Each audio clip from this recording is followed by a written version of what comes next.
इस यूजीसी कानून को अगर कोई लागू करा सकता है तो हमारे देश के एससी एसटी ओबीसी छात्र हैं जिनका सबसे ज़्यादा हक मारा जा रहा है। स्कूल कॉलेज यूनिवर्सिटी हॉस्पिटल ऐसी जगहों पे कोई और नहीं, 25 15 से 25 तक के बच्चे हैं जिनका हक अधिकार मारा जा रहा है, जिनको हर रोज़ अपमान किया जाता है। आरक्षण के दम पे आया है, फलाना है, ढिमकाना है। जबकि मैं बता दूं इनकी सरकारी नौकरियां कैसे हड़पे हुए हैं ये लोग। कुछ तो सोर्स लगा के कुछ इन्होंने क्या कर लिया है, अपना पावर लगा लिया, नेताओं का पावर, या कोई इनके समाज में जो बड़े बड़े अधिकारी है उनसे सोर्स लगा के कुछ लोग पैसे के दम पे हुए हैं और आरक्षण का भिखारी हमें कहते हैं। सारी ज़िंदगी इन्होंने बेवकूफ़ बना के एससी एसटी ओबीसी को धर्म में उलझा के मंदिर में दान करवा के और उनके घर जाके पूजा पाठ करके उनसे सारी धन लेके, दौलत लेके, आटा चावल लेके अपने घरों में भर लिए। और इससे पहले का इनका मैं इतिहास बताता हूँ।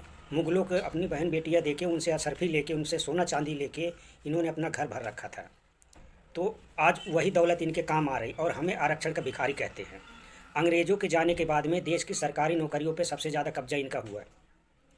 देश की ज़मीनों पे सबसे ज़्यादा कब्जा इनका हुआ है। देश के बड़ी बड़ी कंपनी, बड़ी बड़ी उद्योग, बड़े बड़े हॉस्पिटल, बड़े बड़े सबसे ज़्यादा कब्जा इनका हुआ है। नौकरियों में तो इनका कब्जा इन्होंने लिए लिए और हमें कहते हैं आरक्षण के भिखारी।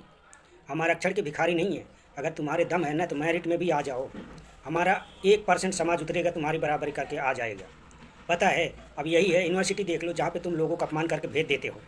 कुछ मानसिक तनाव से वहाँ लोग अपना पढ़ाई छोड़ देते हैं, कुछ लोग आत्महत्या कर लेते हैं, कुछ लोग मतलब इतनी मानसिक तनाव से घिर जाते हैं कि वो बेचारे परेशान होकर अपना छोड़ देते हैं, सब कुछ नौकरी करने लगते हैं।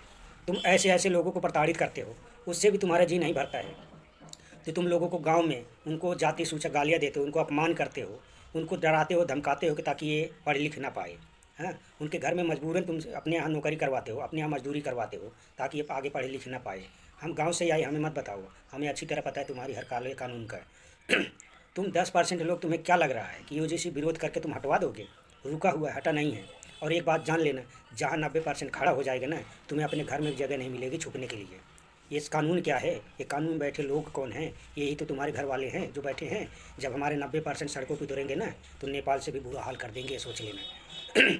तुम अगर सोच रहे हो कि हमारे लोग सरकारी कुर्सियों पे बैठे हैं, मंत्री हैं, विधायक हैं, कोर्ट है, कचहरी है, तो जब 90% सड़कों पर उतरेगा ना तो ये सोच लेना वो अपने हक अधिकार के लिए मरना तो उसको यूनिवर्सिटी में भी है। वैसे 118% लोग मरे हैं ना, तो यही मर जाएंगे, रोड पे मर जाएंगे, क्या दिक्कत है? लेकिन अपना हक अधिकार लेके मरेंगे, वो बलिदान कहलाएगा। एक बात का ध्यान रहे, मजबूर मत करो हमारे 90% लोगों को, मजबूर मत करो रोड पे आने के लिए। अभी 1% क्या 15% उतरे होंगे, अभी 90% नहीं उतरे हैं। जिस दिन सारा एससी एसटी ओबीसी समाज जाग जाएगा ना, अभी तो हमारे कुछ ऐसे भाई लोग हैं जिनको इसके बारे में कुछ पता ही नहीं है, चाहे वो एससी एसटी ओबीसी एससी से हो, चाहे एससी एसटी से हो, चाहे ओबीसी से हो।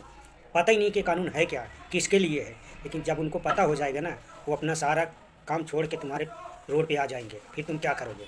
जगह नहीं बचेगी, सड़कें जाम हो जाएगी, देश जाम हो जाएगा, अर्थव्यवस्था पर चौपट हो जाएगी। एक बात ध्यान रहे, अभी कम है, समय है, इस चीज़ को लागू कर दो, तुम्हारे लिए बेहतर रहेगा। सरकार को हम कह रहे हैं ये बात, अभी कम है लोग, अभी जागरूक हुए हैं समाज, समझ लो, अपना हक अधिकार मांग के रहेगा, अपना हक अधिकार लेके रहेगा, वो छोड़ने वाला पीछा नहीं है।